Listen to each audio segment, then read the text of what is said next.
हिक पाणी जी टैंकी 12 फुट ऊंची, 5 फुट डिघी ऐं 9 फुट वेकिरी आहे। हिक पको टीन जो दॿो 7 फुट ऊंचो, 4 फुट डिघो ऐं 8 फुट वेकिरो आहे, जेको टैंकी जे तरे में पियो आहे। टैंकी खे पाणी सां भरे छॾियूं था। पुछे थो त पाणी जो मिक़दार वॉल्यूम केतिरो आहे। हाणे अचो त सभ खां पहिरीं असां इहा पाणी जी टैंकी खे ठाहियूं।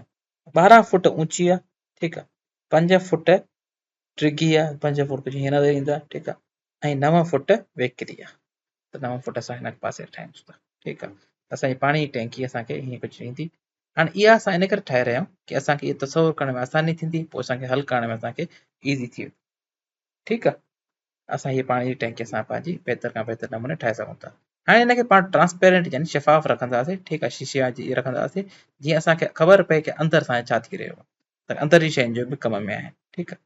हाणे असांखे इन जूं डायमेंशन्स मापूं खपनि। हाणे हे असांजी छा आहे, 12 फुट ऊंची आहे, त हीअ साइड असांजी थी वेंदी 12 फुट, ठीकु आहे, 5 फुट डिघी आहे, ऐं 5 फुट वारी साइड, हीअ 9 फुट वेकिरी, हीअ 9 फुट वारी।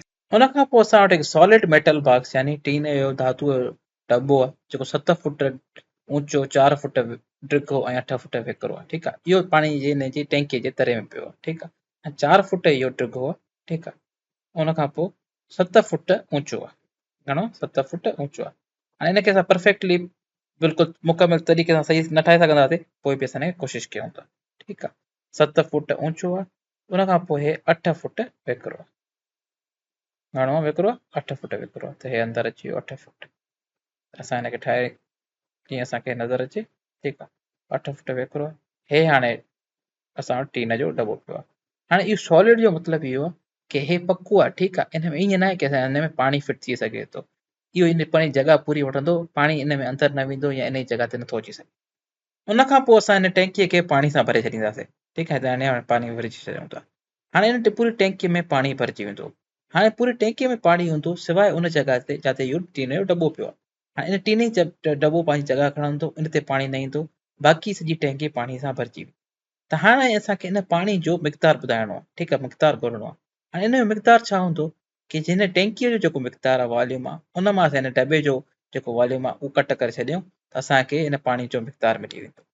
हाणे अचो त हिनखे असां मालूम कयूं।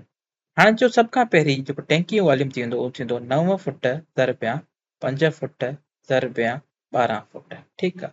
9 वेकिरो, 5 डिघो ऐं 12 फुट ऊंचो, हे थी वियो टैंकी जो वॉल्यूम मिक़दार, ठीकु आहे। उन मां असां कट कंदासीं हिन दॿे जो वॉल्यूम, ठीकु आहे, उहो थींदो 4 फुट ज़रबिया 8 फुट, ठीकु आहे, 8 फुट ज़रबिया 7 फुट, ठीकु आहे, 7 फुट ऊंचो आहे, 4 फुट डिघो आहे, 8 फुट वेकिरो आहे, ठीकु आहे। इनखे पाण में असां वॉल्यूम कढण लाइ वॉल्यूम जो फार्मूलो हूंदो आहे, length into width into height, length into breadth into height, ठीकु आहे। हाणे इहो असां कट कंदासीं हिन मां, त असांखे पाणी जो मिक़दार मिली वेंदो। हे अची वियो असां वटि बॉक्स वॉल्यूम, हिनखे असां लिखी छॾींदासीं बॉक्स वॉल्यूम, ठीकु आहे। हाणे हे जॾहिं पाण मालूम कंदासीं असांखे पाणीअ जो वॉल्यूम मिली वेंदो, छो जो असांखे पाणी पूरो टैंकीअ में एंड ताईं मथे ताईं भरियूं था, ठीकु आहे, जेतिरो भरजंदो। असां हिनखे शुरू में न लिखियोसीं, ठाहियोसीं, एंड ताईं फुल भरजंदो, इहो पाणी जो वॉल्यूम असांखे मिली वेंदो। हाणे अचो त हिनखे हल करे इहो मालूम कयूं।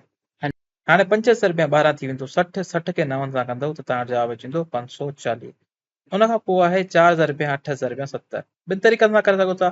8 ज़रबिया 7 थी वेंदो तव्हां वटि 56, 56 खे 6 सां ज़रब करणो, 56 खे डबल कंदो, ॿिनि सां ज़रब कंदो, 112 थी वेंदो, 112 खे डबल कंदो, हे जवाबु अची वेंदो 224 फुट, ठीकु आहे। असां लिखी छॾंदासीं 224 फुट। या वरी 4 ज़रबिया 8 थी वेंदो 32, 32 खे 7 सां ज़रब कयो, 7 खे 2 सां कंदो 14, हिकु मथे वियो, 7 खे 3 सां कंदव 21, हिकु अची वेंदो, हिकु ऐं 21 थी वेंदा 22, 22 खे असां हेठि लाहींदासीं, त असांजो थी वेंदो 224 फुट, ठीकु आहे।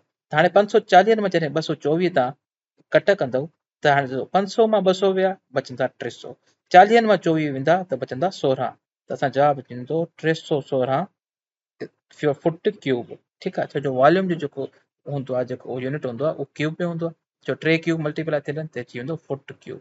त असांजो जेको पाणी जो जेको मिक़दार वॉल्यूम हुयो उहो आयो 316 फुट क्यूब।